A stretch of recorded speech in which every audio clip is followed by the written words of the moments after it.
Bahrain में लगातार alert पर अलर्ट आ रहे हैं लोगों के मोबाइल फोन्स में। बहरीन में बज रहे हैं सायरन, हमलों को लेकर सायरन बजाए जा रहे हैं। इसके मायने, इसके मतलब क्या है, यह समझने की कोशिश की जाएगी। बहरीन में अभी भी हमलों के सायरन बज रहे हैं और यह सिलसिला खत्म नहीं हुआ है। बहरीन में एक के बाद एक लगातार बीते 40 दिनों की अगर आप बात कीजिए तो न जाने कितने हमले ईरान की तरफ से अंजाम दिए गए। अब युद्ध विराम हो चुका है, लेकिन बहरीन से खबर है कि यहां पर अभी भी रह रहकर सायरन बज रहे हैं।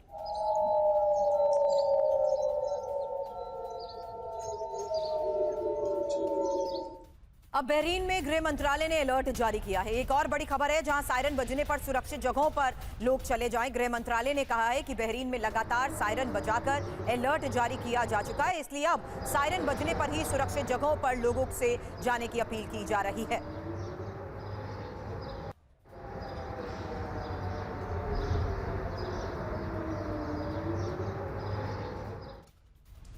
और बहरीन में ईरान ने किया हमला। ईरानी हमले के बाद बहरीन के रिहायशी इलाकों में लगी आग।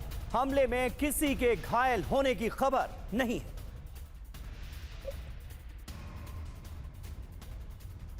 अब युद्ध विराम के बीच ही ईरान ने हमला किया है। अभी अभी इजरायल पर ईरान की तरफ से हुए हमले को लेकर खबर आई, जहां ईरान का कई खाड़ी देशों पर भी हमला। तो लगातार सीज फायर के बावजूद हमलों को लेकर खबरें सामने आ रही हैं और इजरायल पर ईरान के हमले को लेकर खबर, साथ ही कई खाड़ी देशों पर भी हमले का दावा। और वहीं साउथ लेबनान में अभी अभी इजरायल का हमला हुआ है। एम्बुलेंस को निशाना बनाकर इजरायल ने अटैक कर दिया। इजरायल के हमले में 4 लोगों की मौत हो गई है। यह खबर साउथ लेबनान से सामने आ रही है। यह देखिए तस्वीरें, किस तरह से एम्बुलेंस धधकती हुई नजर आ रही है, आग की लपटों में घिरी नजर आ रही है। 4 लोग जो इस एम्बुलेंस में सवार थे वो मारे गए हैं इजरायल के हमले में।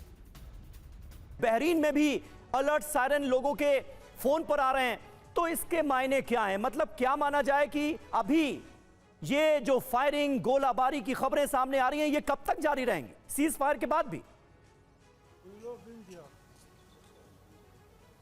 बिल्कुल, देखिए यही इस पूरे मामले का सबसे दिलचस्प पहलू है कि ईरान और इजराइल दोनों इस वक्त सीज फायर के बाद भी अपने अपने जगह पर हमले कर रहा है। यानी कि इजराइल की तरफ से लेबनान में हिजबुल्लाह की कार्रवाई के नाम पर साउथ लेबनान में लितानी रिवर तक उन्होंने अपनी ज़मीन को अपने कंट्रोल में रखा है। आईडीएफ की फोर्स वहाँ पर मौजूद है और कुल मिलाकर वो इलाका अब छोड़ने वाला नहीं है। तो वो कहते हैं ना कि हर युद्ध के बाद इजराइल को एक नई ज़मीन मिल जाती है।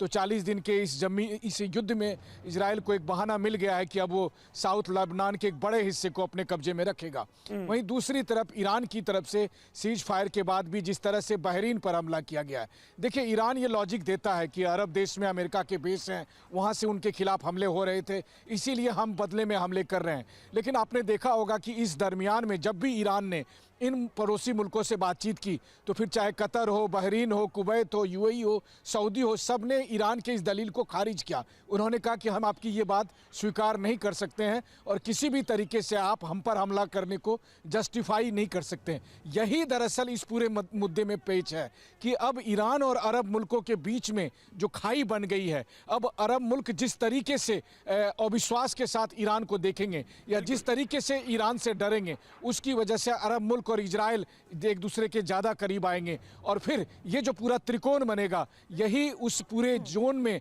कभी भी शांति लाने नहीं देगा। क्योंकि ईरान की कोशिश होगी कि इजराइल और अरब मुल्क को एक नहीं होने दिया जाए या अरब मुल्क पर हम अपना कंट्रोल करें। सवाल यह है कि ईरान कौन होता है ये कहने वाला कि बहरीन या यूएई या सऊदी या कतर या बहरीन अमेरिका के साथ कैसे रिश्ते रखेगा।